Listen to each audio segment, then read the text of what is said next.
school, lockdown school closures, hitting mothers' mental health, but leaving fathers unaffected, and so on and so on. And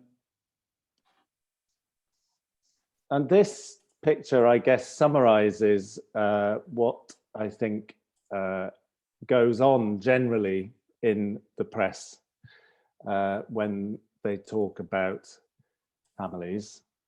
The press loves nothing more than a kind of tug of war and emphasizing differences rather than similarities. That's what makes good stories, or that's what they would have us believe anyway. I speak as a journalist. My background is I've worked as a journalist for many years, so I've kind of lived this stuff, and so I know how editors work, and really, you know, the more extreme you can present a difference, the better it is in terms of headlines. So that's what happens, and so you end up with mothers pitched against fathers and so on. And I think that that shows itself in lots of different ways. One is a kind of men are from Mars, women are from Venus narrative, which has been going on for decades and is very difficult to shift. And the other one, which I guess we're seeing certainly with the reporting on the lockdown, is the idea that men are the agents and women are the victims of patriarchy.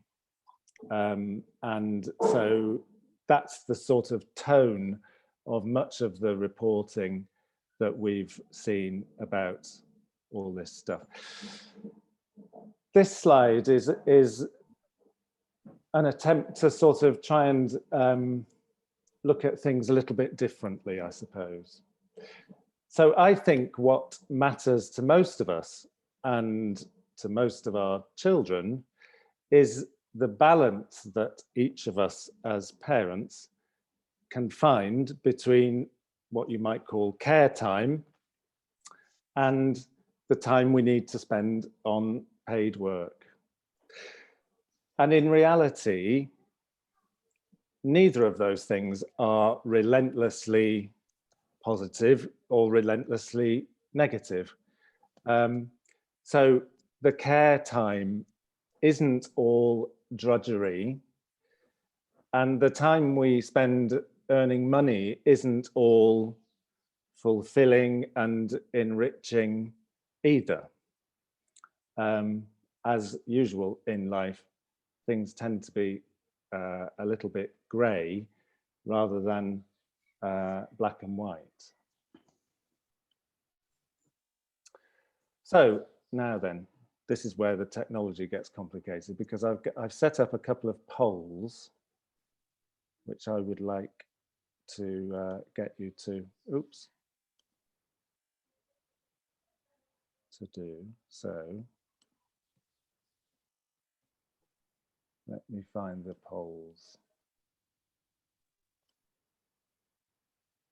Okay, so I'm hoping you can see that. Have you got a poll coming up on your screen? Differences in earning and progress. Okay, so I can see that you're filling that in.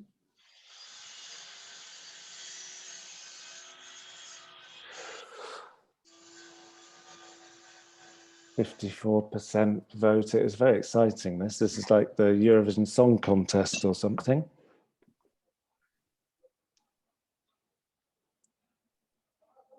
%80 have voted. 88%. We've still got people arriving, I can see. So maybe I might. Almost there, aren't we? Shall I keep waiting for 100? It looks like we're slowing down at this point, unless someone's really agonizing over the decision. Okay, I'm going to end that. Okay, so this is what you thought. So what percentage of working mothers in couples bring home half or more of the family income? And the biggest percentage of you, so a third of you, reckoned it was 32%, and a little bit less reckoned it was 22%. So that's interesting. So you're not far off. You're a very well-informed bunch. The answer is 22%. But it's a bit more when you look at couples where both partners are working. So when both partners are working, it's more like a third. But when you include all couples, it drops down to 22%. Okay. So now I'm going to go to poll 2, if I can find it. I want to do these because they're kind of useful background to what I'm going to go on and talk about. Okay, stop sharing. Where's the second one? Right, okay. So here's the second one. What percentage of the time mothers spend on childcare do fathers spend on childcare?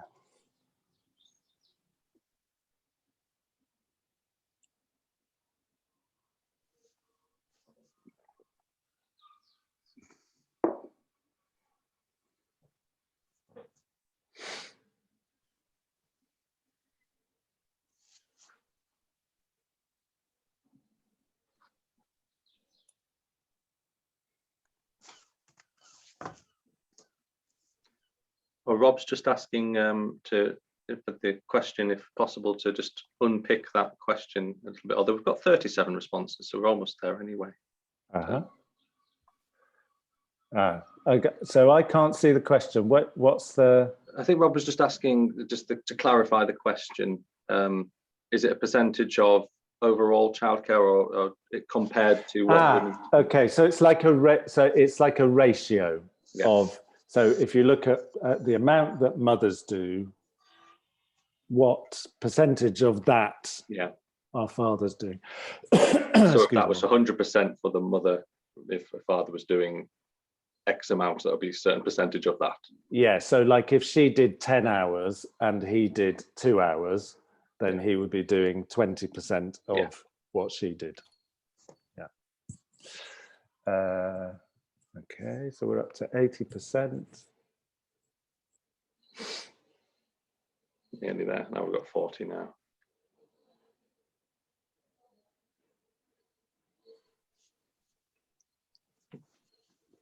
I wonder if this gets recorded. Would this get recorded, Mark, as part of the recording? I'm not sure actually. Yeah. I'm not sure on the poll. I could take a screenshot. It'd be interesting. Should have thought of that before, but anyway, yeah, just interesting.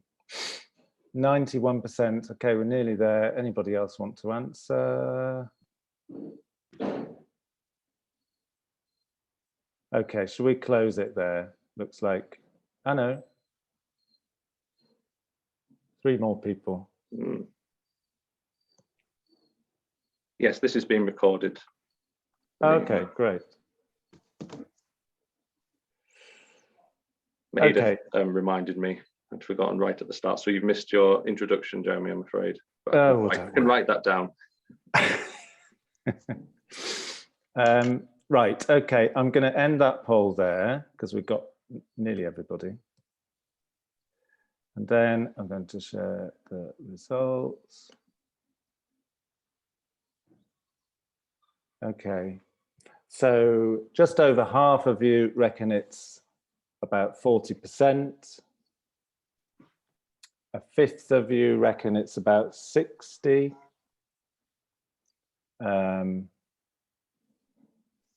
Somebody says it's 100%.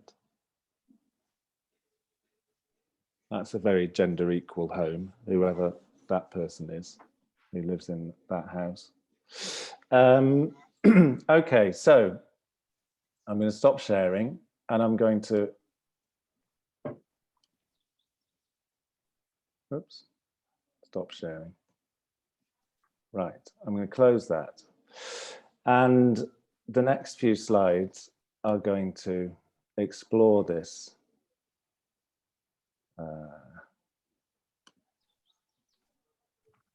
in a bit more depth. So, the first thing I should say is that when you look at the overall amount of time that parents spend on earning and caregiving, there's no difference in time. So it's not the case that either parent is kind of down the pub or I don't know, lying on the sofa watching Netflix while everything else is going on. So overall, parents are engaged in stuff that you might think of as useful to their children to an equal extent. This graph here shows what has been happening over a long time period in terms of the trend of that poll that I just asked you to do there about the percentage of the childcare that mothers are doing that fathers do. So hopefully you can see the dates there. So the first dot on the left-hand side where it says 12%, so that's 1961. The middle one is 1999. So by that stage, it had risen to 33%. And the third one is 2015, by which time it had got up to 39%. So you can see that there's been a pretty huge increase in the amount of caregiving that fathers are doing. But you can also see that the rate of change has kind of had slowed. So the increase was from 33 to 39% over a roughly 15-year period from the millennium onwards. Okay. This is what happened during lockdown. So those first three, it's a different type of graph, but the figures are the same. So we've got 1961, 99, 2015, and then we've got March 2020. So that's during the first lockdown. And what happened was that the caregiving gap narrowed massively in the space of a few weeks. So we had what you might call really decades worth of progress towards gender equality happening in a very short space of time. And then you can see the yellow bar at the end is the second lockdown in October of last year. So it kind of fell back from men doing 2/3 of what, fathers rather, doing 2/3 of what mothers were doing. It fell back to them doing about half. Now, I think it's fair to say that there are all sorts of things going on here, including, how much work, paid work are mothers and fathers still doing, how much of that is happening at home, how much of it is happening out of the home, and so on. But the overall trend, if one is interested in gender equality and what can help usher that along, I think there's some very interesting stuff to think about when you look at this graph and people's experiences of what was a massive natural experiment. I mean, what happened in terms of men was that men came back into the home to an extent that we haven't seen since the Industrial Revolution. And so that's what led us at the Institute to set up the study that I'm going to talk to you about in a moment, because it was very clear early on that there was a massive social shift happening, and that we needed to try and find out what was going on in families as best we could. So I'm now going to try to show the video that we made that summarizes the study. I hope this works.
Oh no, stop.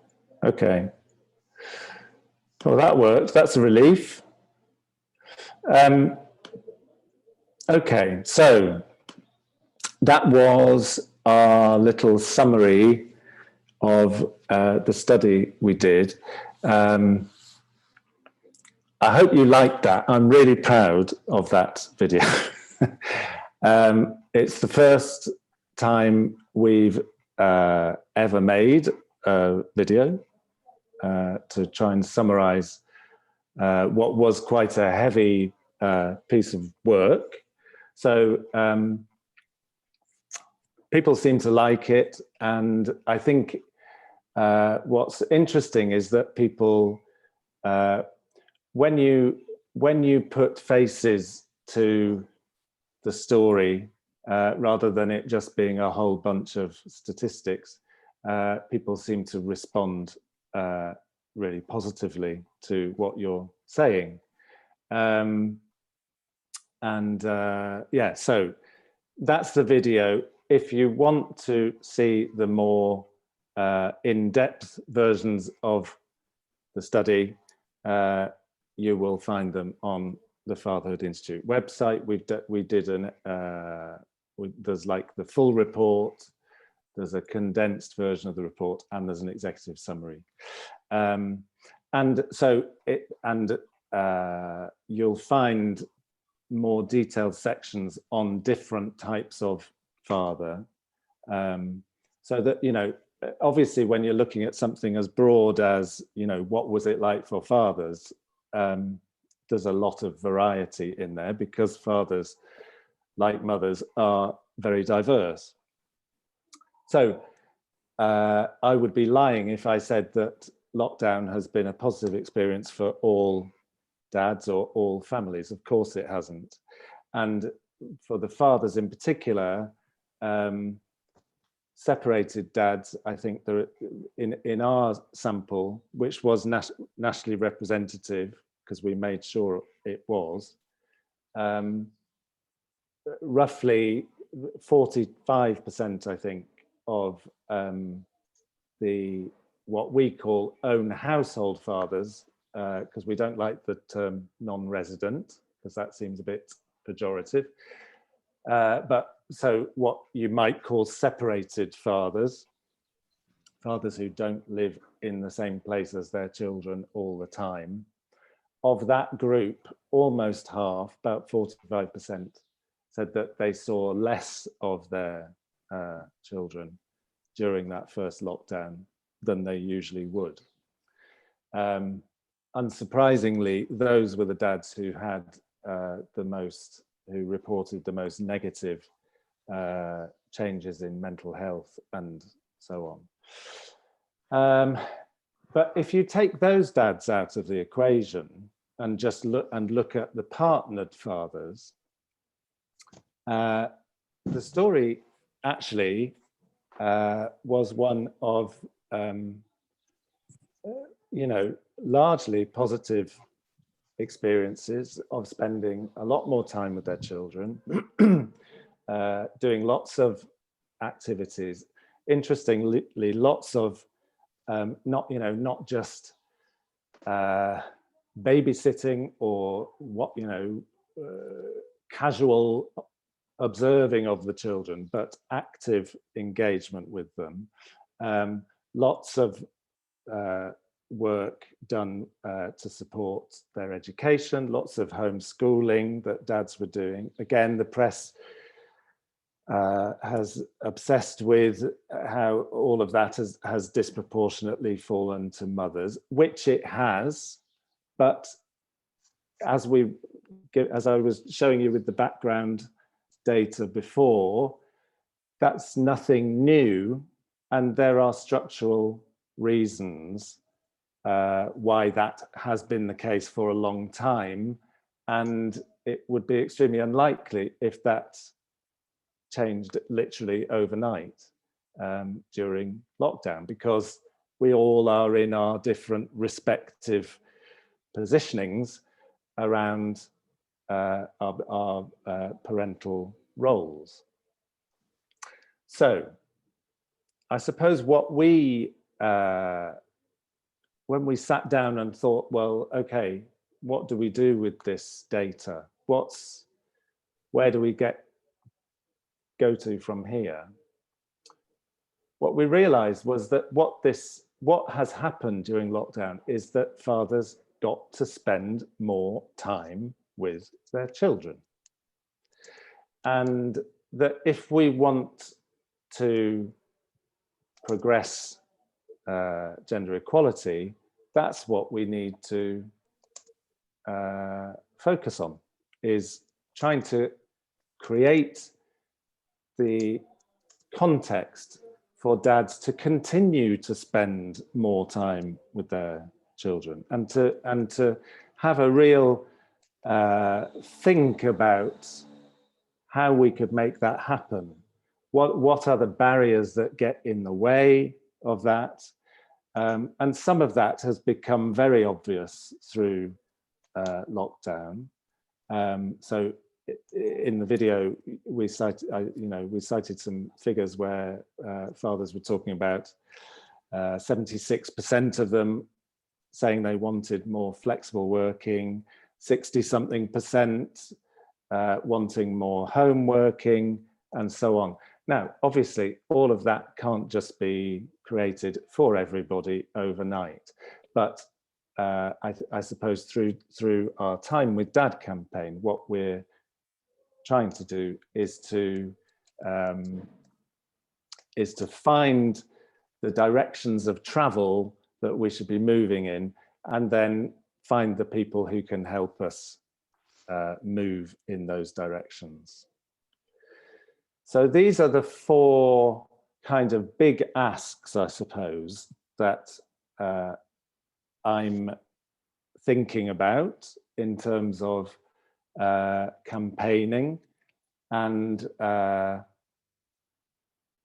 making partnerships and lobbying for policy change and so on. So the first one, well-paid parental leave for dads in the first year. Health services that support fathers' attachment and help them understand early child development. It's incredible how little of this goes on. This wasn't covered in the Lockdown Fathers study, but in previous studies we've done, we did one called Who's the Bloke in the Room, which focused on antenatal services. And we called it Who's the Bloke in the Room because there is a myth that fathers are difficult to access, and they're a nice thing to have, but they're not really there. It's not true. The fathers are there, but nobody's talking to them, and nobody's engaging with them in a constructive way. So that's clearly a problem, and that's a nut that we want to crack. The third one here, flexible and home-based working options for fathers as well as mothers. So nothing new here, but the new bit, I guess, is that people are starting to understand that the flexible working does not equal flexible working for women. It equals flexible working for everybody. And the fourth one is about early years and schools. And again, like with the health service, getting them to engage with fathers, to see them as equal partners. Even if they're not doing an equal amount, they're equally responsible for their children's education. And so they need to have the information and the support to help them do that stuff. So those are our four kind of headline asks, if you like. And what I want to do with you today is to put you into groups and to get you to think about how we can move this forward. So bearing in mind those four kind of general aims, but you may have other ideas too yourselves. So I've got four, I'm going to try and put you into four groups, and I want each group to think about one of these. So group one is going to be thinking about what could employers do to carve out this extra time for dads and be supportive of that as an aspiration. What could schools be doing is for group two. What could mums be doing? Maybe there are ways that mums could lobby for things or change the way they do things to facilitate fathers to spend more time with their children and to spend the right kind of time with their children. And then group 4, what could fathers themselves do? What could we fathers be doing differently? Okay, so I'm going to now, oh gosh, right, breakout groups. Mark, help me. Where do I find breakout groups? I've got it. I'll just do it. Yep. Are you going to do it? Automatically. Yeah, I'll do that. Okay, brilliant. So shall we have, what time is it now? Should we take 5 minutes maybe? Yeah. Yeah?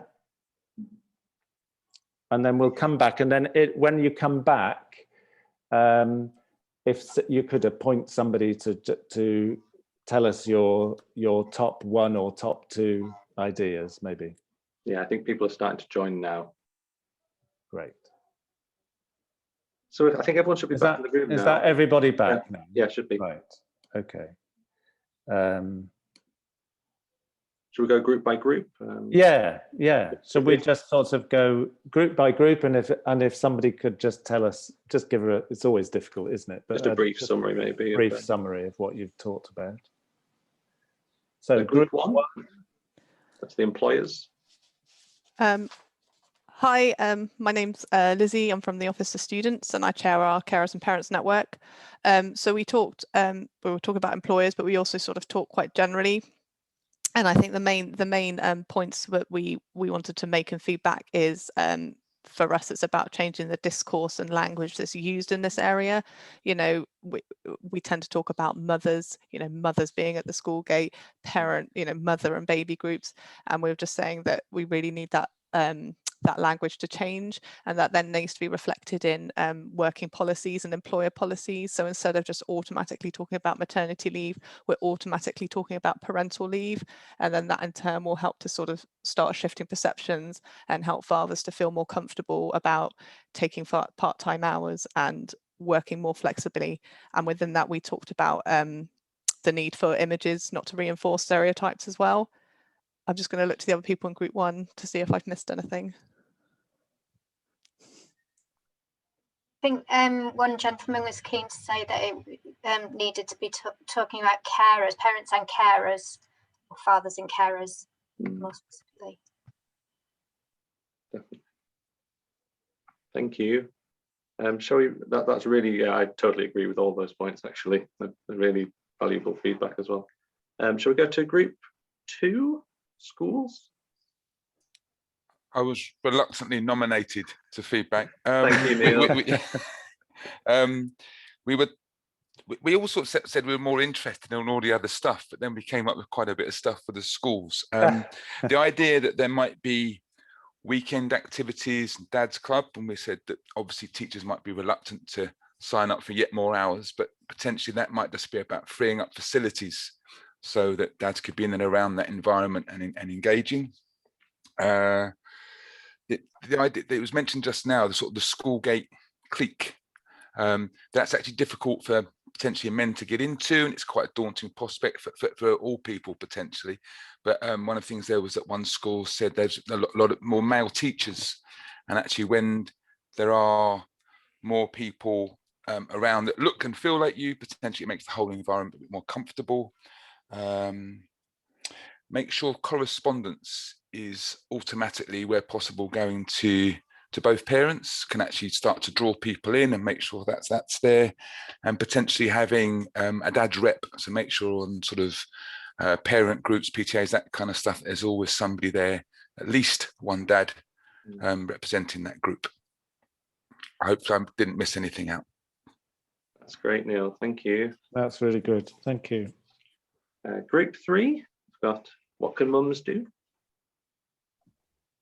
you want me to go over this? Yeah.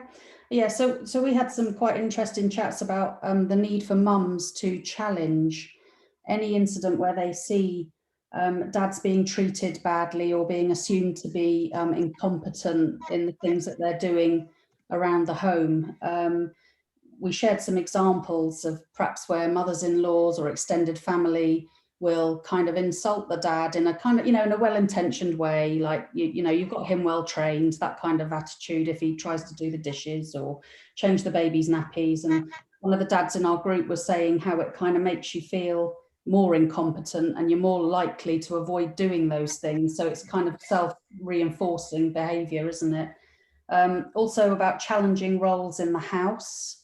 So don't just take on stuff and play into, you know, your traditional mum's role of thinking you have to do everything. You know, enable your partner to do things that they want to do and that they can do. And also challenge kind of these classic role models, especially in the workplace. You know, dads aren't routinely offered flexible hours. Mums tend to be able to get it. It seems easier in many situations. And for mums, it's up to them to challenge that kind of behavior from managers and from colleagues. So yeah, don't allow dads to be insulted and allow them to be recognised for all the good work they're doing. Great, thank you, Deborah, and group 3. And finally, we've got what can dads do, group 4, please.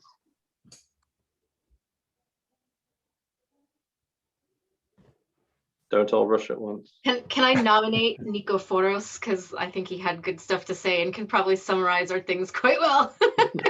Lucky Nico. Putting you on the spot. Sure. So I think the thing that came up is like perhaps came up in your study a slightly different perspective. So for me, it was actually quite a positive experience, and it helped me actually assess my values and you know, like I actually wanted to spend more time with my children effectively. Whereas I think for some of the moms, it was actually really stressful, so they seek more relief and more support. We talked about how important it is to have flexible work at the workplace, but also dads who are allies to moms, again in the workplace, so that they can understand the stress that they've been they have been facing and how difficult it was for them. I think that was it, right? Did I miss something? I think we came up with the word dad lie, who is a dad ally. Yeah. Yes. Yeah, that was a nice idea. The idea that men should be turning themselves into allies for the challenges that women face in the workplace. Yeah. Well, not just in the workplace, but yeah.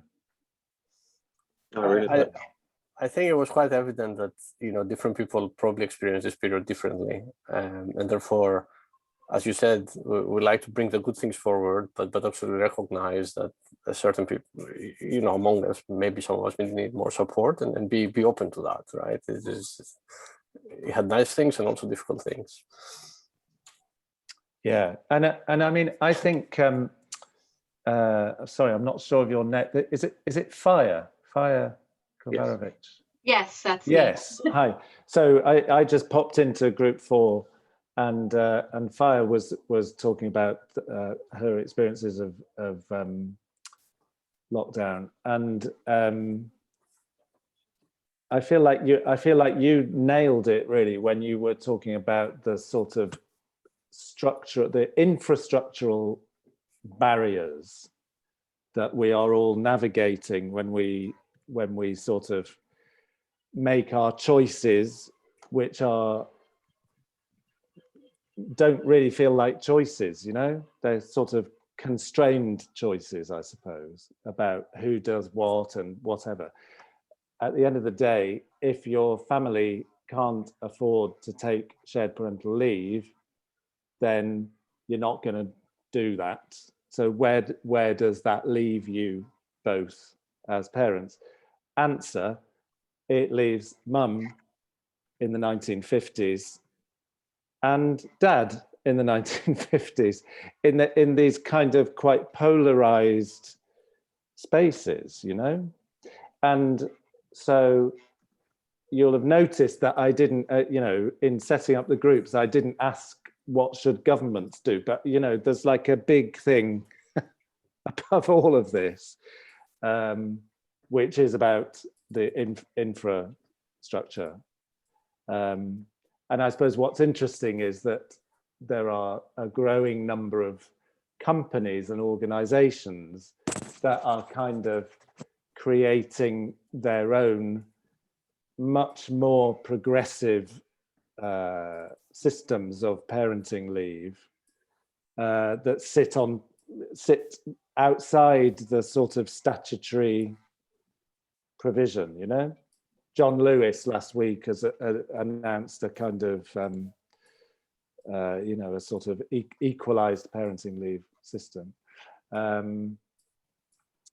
And yeah, so I think it's very difficult in families sometimes to get outside the box that we are put in by the systems.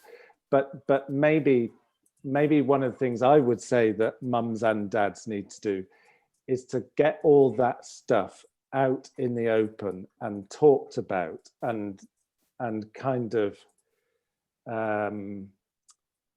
in an ongoing conversation as a couple, rather than it being left as stuff that we just accept as inevitable and get all bitter and twisted about, I suppose. You need to be able to argue about it in a healthy way, I suppose. Talk about it and argue about it in a healthy way. Thanks for that, Jeremy. I totally agree with you on the airing it amongst families as well. I'm just conscious of time. We wanted to bring in Richard just from Maternity Action, give a couple of minutes for that, but also we did talk about potentially how we might collaborate. I mean, we've talked about some options there, but does anyone have any immediate ideas how they would like, what they might like to focus on if we wanted to work with the Fatherhood Institute? Please just either put it in the chat or speak up.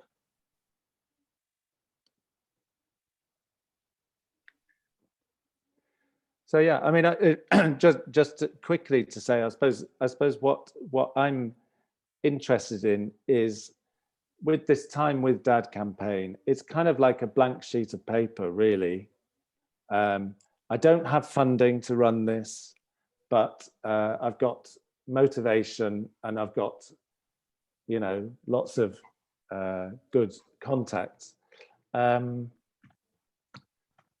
So I suppose I feel like there is stuff that employers ought to be doing, informed by the parents that they work for, and maybe there are ways that we could set up conversations, networks,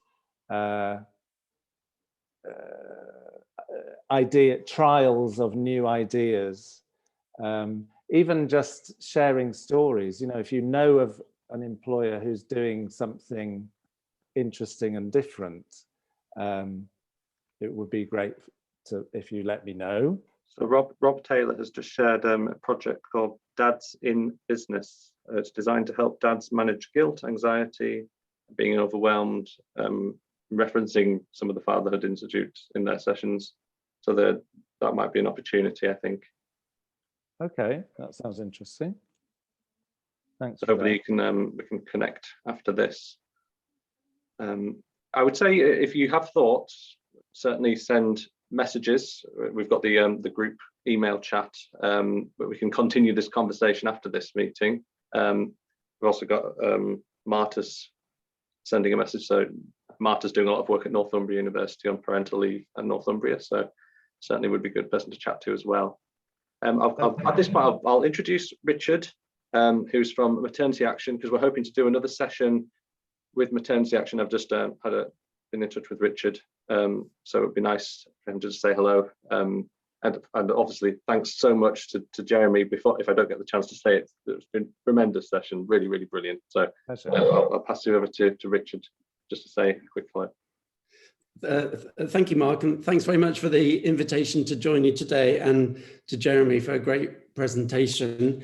As the name suggests, Maternity Action comes to this issue from a slightly different perspective. We're an advice group that gives legal advice on workplace rights and social security benefits and access to healthcare to pregnant women and their partners and new parents, but the great majority of callers to our advice lines are women. However, we are in total agreement with Jeremy and the Fatherhood Institute that more equal parenting is a very good thing, brings benefit to parents, to their children, and to society and the economy more generally, and that we need a lot more of it. And I think it's also fair to say, Jeremy, that we're in total agreement that the existing infrastructure and legal architecture that is supposedly there to support and encourage equal parenting is totally failing parents and everybody else. And it's an issue that's been neglected for far too many decades, and that we have fallen far behind other countries, and that we've created a sort of big problem for ourselves, that we are now, we're way off the pace. And if we need reform, but it needs to be big reform, we can't just tinker with what we've got. That's not going to get us to where we need to be. So as Mark says, yes, I'm looking forward to us having another webinar where I can talk about some of our specific proposals. Our focus is very much on the first year, 18 months after birth. And so our focus is on things like shared parental leave and how we need to reform that. So looking forward to maybe in early July, I think, Mark, we were talking about. Yeah, thanks, Richard. That's great. And I'm looking forward to having that session as well. That'll be brilliant. So just to sum up, I'd like to thank Jeremy so much for his time today. It's been a really excellent session. I really enjoyed the getting involved. I didn't get involved in the polls, but the polls are great and the groups. And I think that's a really good start of a discussion that we can continue having after this. Please do keep your feedback coming in, written feedback, and I'll bring all that together and we can share that as well. And hopefully this is the start of future collaborations. That's the hope, definitely. So yeah, and we'll look forward to having a session with Richard and Maternity Action in next month, and I'll send around a doodle poll on that just to kind of secure a time. So thank you everyone, and hope you have a lovely rest of the day. Hope the sun's shining where you are and manage to get outside. Yeah. Thanks very much, everybody. Thank you. Bye. Bye. Thank you. Bye.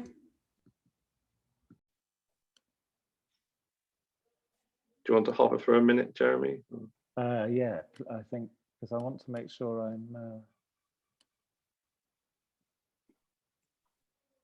don't want to miss anything in this chat. Yeah, I think it's recorded. I'm going to stop recording now, but I think the chat is also recorded. Okay, super.